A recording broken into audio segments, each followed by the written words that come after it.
Hi guys, Virginia here, and I'm back with another 12 by 12 process video for you today, and this one's for the Kitaholic Kits design team using the gorgeous October kits. So they're full of the Cocoa Vanilla Studio happiness? No, unforgettable collection. Yeah, I'm going to make a layout. So I left my entire process in because I first made a mixed media background with some texture paste through that gorgeous stencil that you just saw. I did prepare my paper. I put white gesso on it before I did the modelling paste, and now I'm just coming in with some gelatos, and I'm going to make a big old mess, and then I'm going to throw it. I just really didn't like it in the end, but I kept it in to show you that not everything works out perfectly first time. Yeah, it's definitely the case with me, and definitely a case when I use mixed media. I love the look of it, but it never seems to really look right. So I just kind of left it in so you can see what I did and what it looked like when I was finished.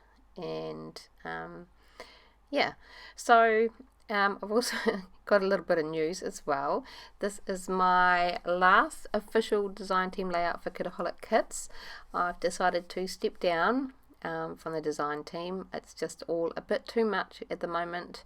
I'm hoping one day, very very soon, I will be able to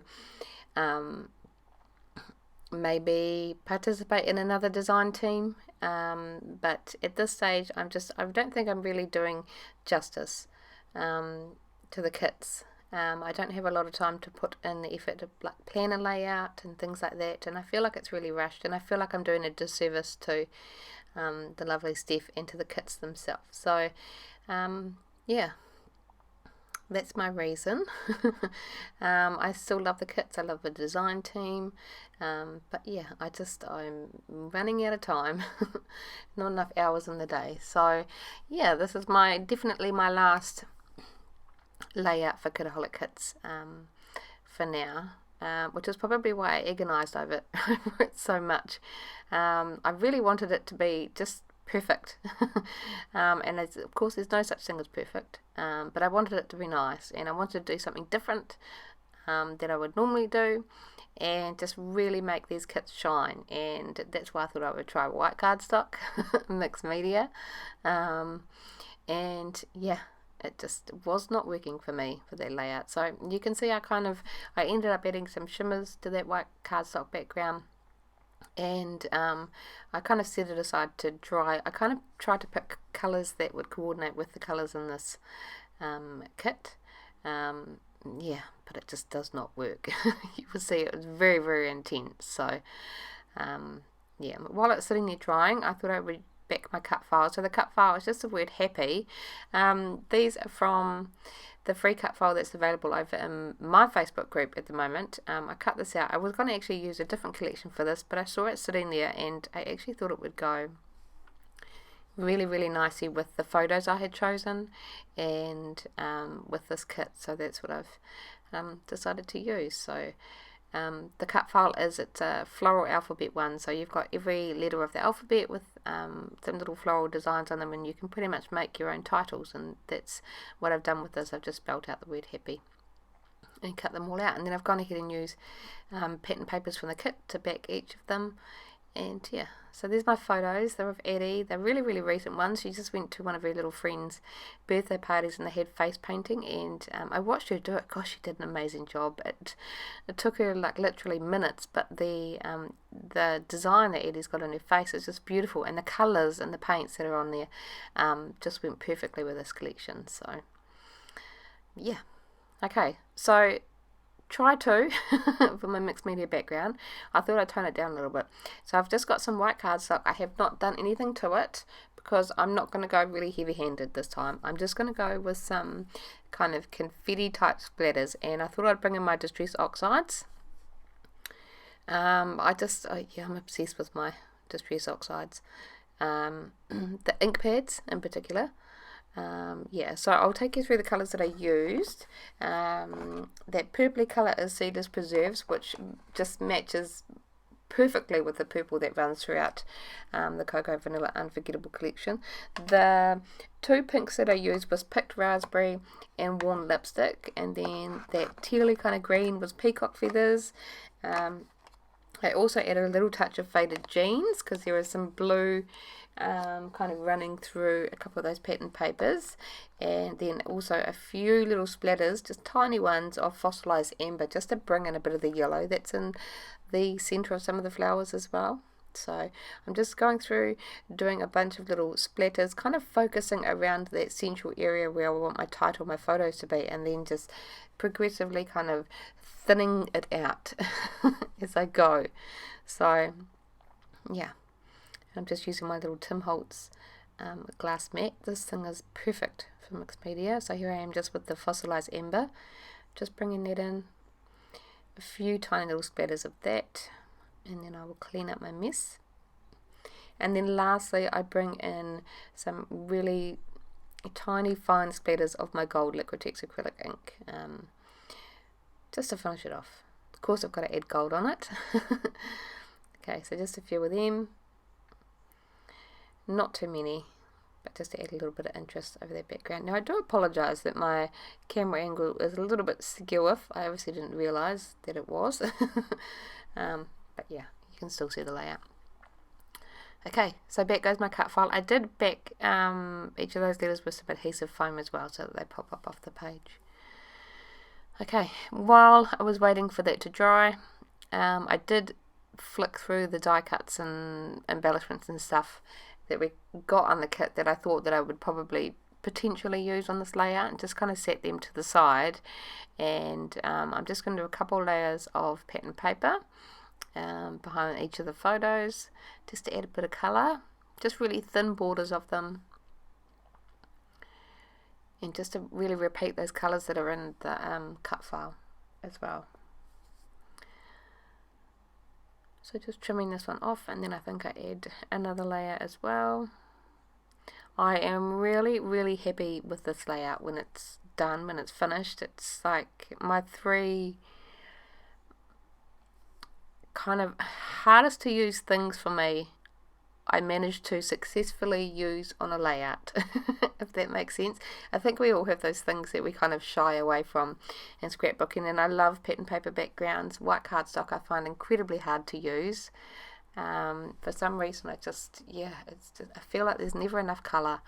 In mixed media, well, we all know I struggle with that. I try it, but it never seems to really succeed for me. And Cocoa Vanilla Studio, I struggle with it. While I absolutely love the collections, I struggle to feel like I do them justice. So all of those three things, I feel like I've managed to combine beautifully on a layout, and I'm so happy. And I'm so happy that it was for my last Kitaholic Kits layout. It just makes me happy. Okay, so I've also got a whole lot of butterflies here. So these were fussy cut from the pattern papers, and what I did was, on some of them I've cut two of the same size butterfly, and you'll see me kind of just bending one in the center and then gluing it on top of another. So the one underneath I've cut with like a little bit of a white border around it, and then the one that I've fussy cut out to sit on top, I've cut really close to the edge of the image, if that makes sense, and then I'm layering them on top of each other, and it just makes a nice, really pretty little dimensional butterfly. It's really easy to do, and if you've got multiples of the same size butterflies, it's a great thing to do. So there we go. Those two larger ones I haven't doubled up because I didn't have two of the same size for them, but they're nice. They're a good base to pop under something, and kind of give the feeling that the butterflies are shooting out of these floral clusters.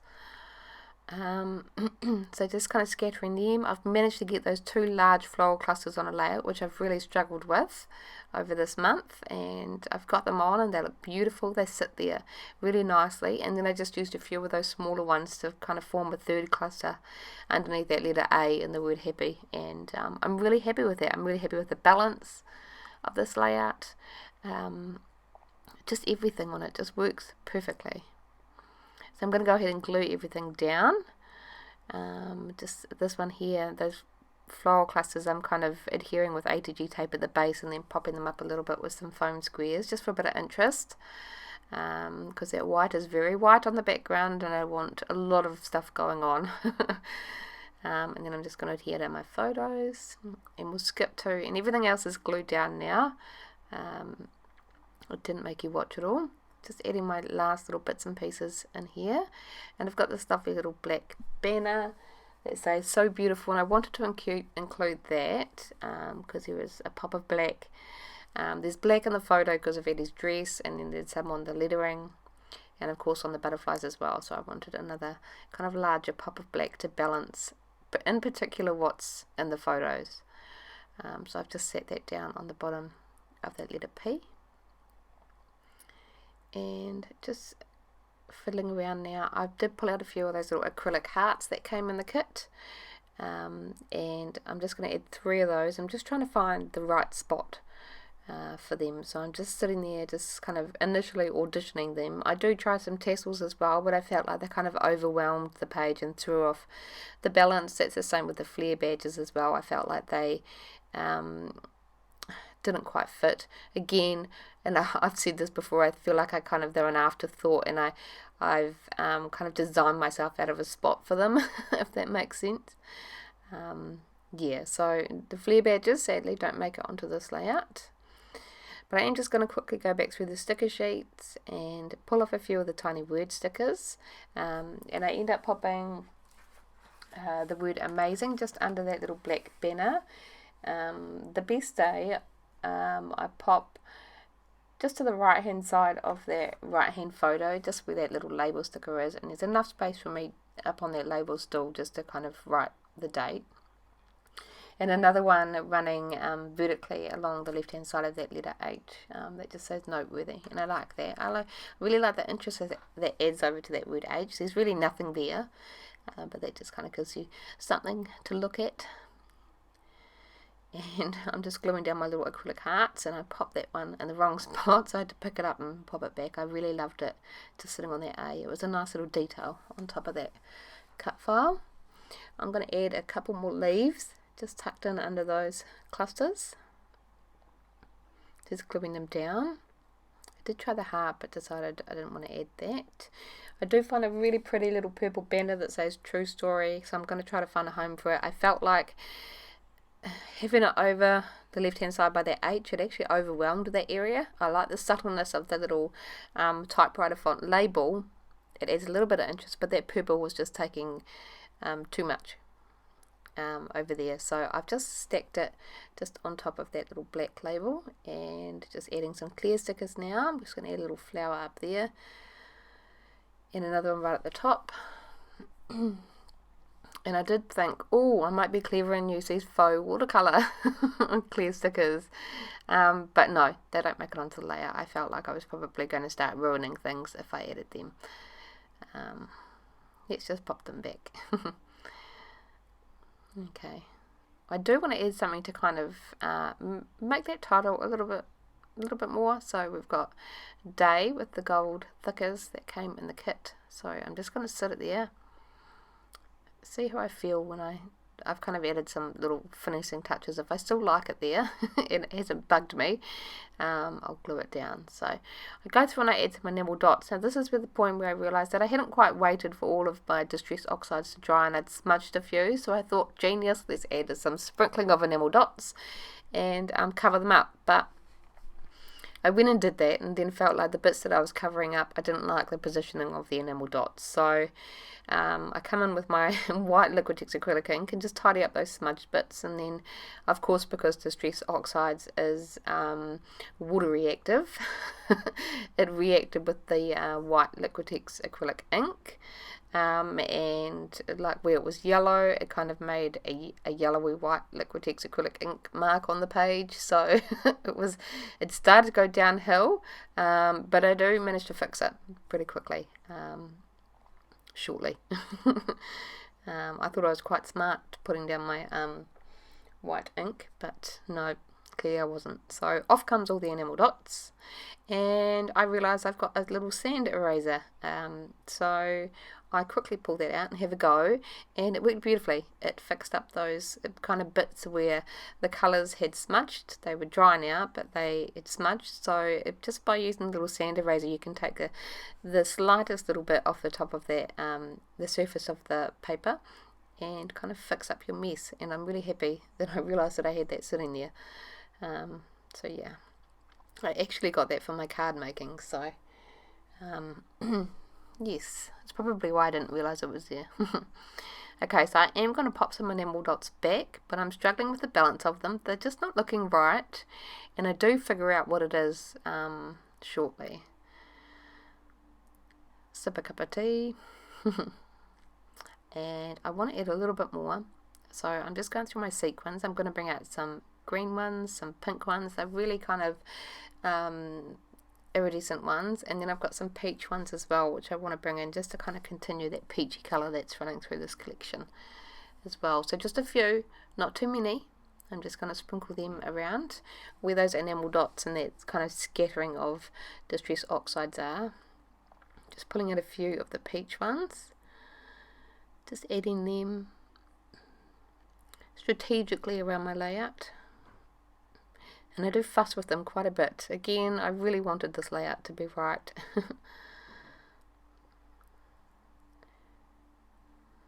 Just scattering them around.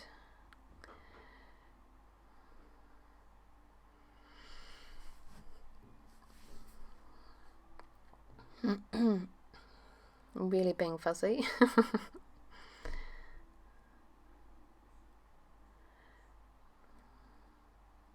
And this is when I realised, no, it's the enamel dots that's throwing me off. It's those dark grey ones. While I really love the colour, it just wasn't working on this layout. So I took them off and replaced them with some lighter coloured ones.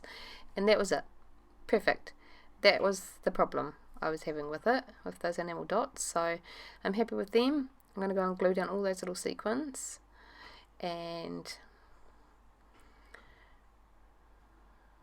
I wanted just a little bit more. I was quite happy with that word day there, so I'm going to add a tiny pop of gold around the layout with just a few sequins, gold sequins. And then after that, that's it for my layout. So I hope you enjoyed the process. Thank you so much for joining me over on the Kitaholic Kits Facebook group, and on the YouTube channel, and all the lovely support. I really hope you enjoyed the process video, and I'll see you guys next time. Bye guys.